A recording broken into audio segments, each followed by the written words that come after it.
Okay, so about 500 years ago, a fellow called Nicholas Copernicus, you'll notice Nick, which means the devil, is in his name twice. Nicholas Copernicus. Same as Galileo Galilei, which means to move. Fancy that. They were his last words when he recanted. He whispered, and yet it moves. Well, that's what Galileo Galilei means. To move, to move. These guys were all Jesuits.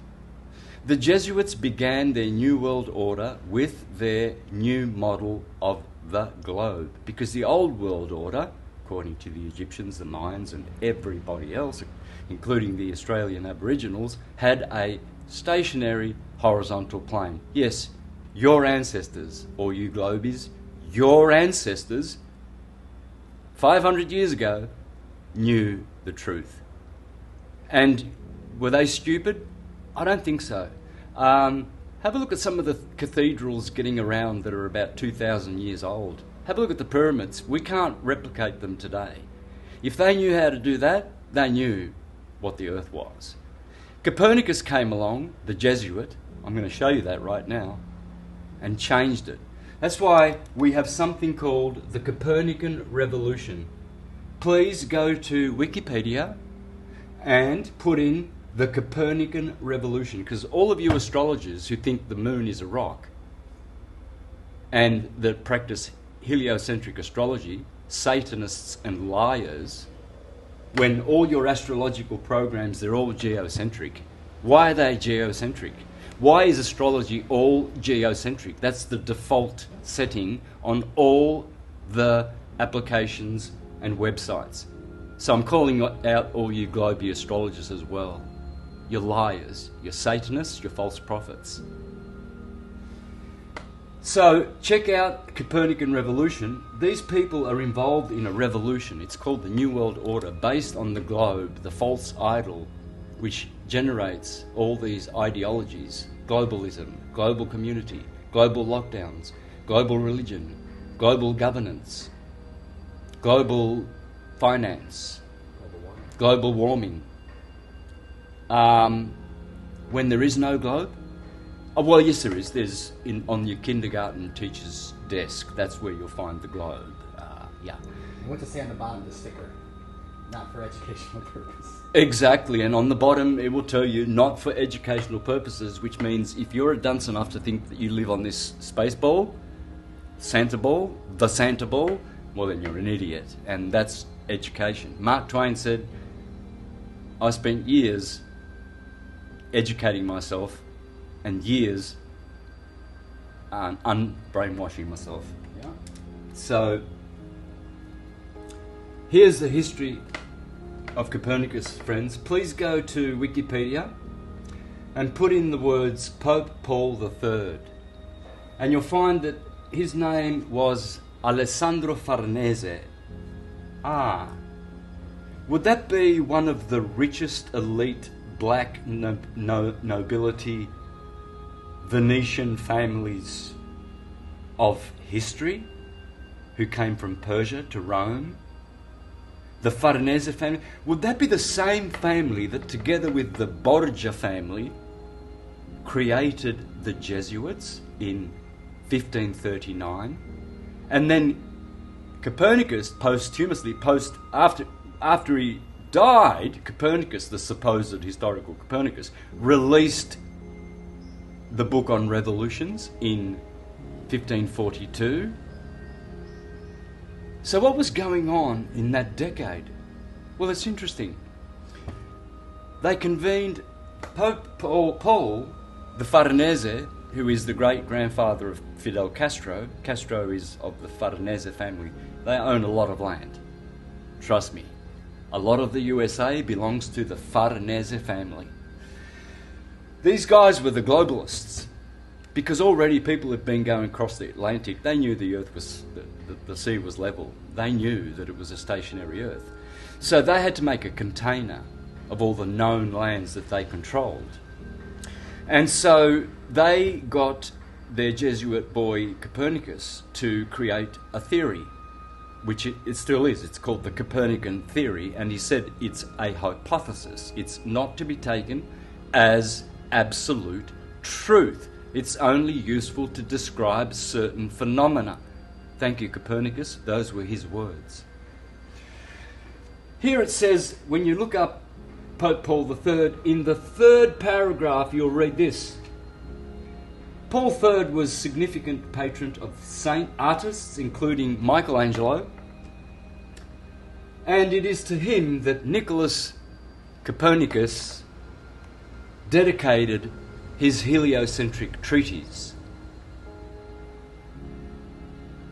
Well, that's interesting, isn't it? Then the Jesuits started. Then 2 years later, they convened the Council of Trent. The Council of Trent lasted 18 years. Now, there had been 21 councils in the 2,000-year history of the Catholic Church. 21 councils. In 1545 to 1563, 18 years, the Jesuits and the Copernican model, they gathered in Trent, the Council of Trent, for 18 years. All the other 20 councils only lasted 1 year, 2 years, 3 years, 4 years, and one, the longest one, was 5 years. In these 18 years, they called that council the Council of the Counter-Reformation. Because you see, there was two guys getting around that didn't like the Copernican globe theory. And they were called Martin Luther and John Calvin. Let's see what they had to say, shall we? About our dear, loved, revolutionary Nicholas Copernicus.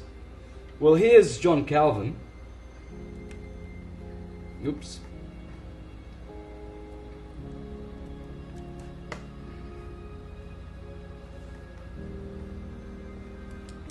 Get this smudge off here so I can read.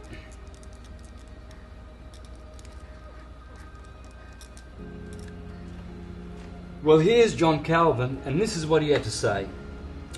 We will see some who are so deranged, not only in religion, but who in all things reveal their monstrous nature, that they will say that the sun does not move, and that it is the earth which shifts and turns.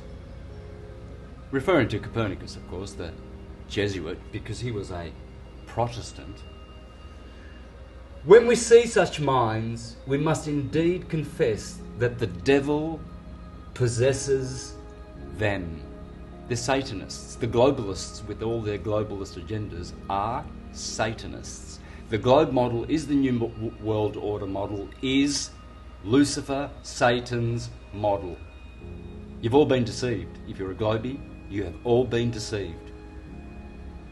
And this is the greatest lie. The bigger you tell them, the bigger they fall. He went on to say, and that God sets them before us as mirrors in order to keep us in his fear. He keeps these stupid globies as mirrors so that we refuse to submit to the herd mind and the science, which hasn't been proven, and we think for ourselves because we are intelligent. What about Martin Luther, his friend over in Germany? There is talk of a new astrologer who wants to prove that the earth moves and goes around on the sky. Goes around instead of the sky, the sun, and the moon. Just as if somebody were moving in a carriage or ship might hold that he was standing still and at rest while the earth and the trees walked and moved. But that is how things are nowadays. When a man wishes to be clever, he must needs invent something special, and the way he does it must needs be the best. The fool wants to turn the whole art of astronomy upside down. However, as Holy Scripture tells us, so did Joshua tell the sun to stand still and not the earth. So, what do you think they were doing at that council for 18 years, the Counter-Reformation, against these two guys? These two guys were going to keep the old world order intact. But guess who prevailed? Oh, well, they started a 30-year war, didn't they? Where they massacred these guys. The Calvinists fled to Americas, the Lutherans fled to the Americas. They all fled Europe because the Copernican Revolution, the New World Order, began in the Council of Trent.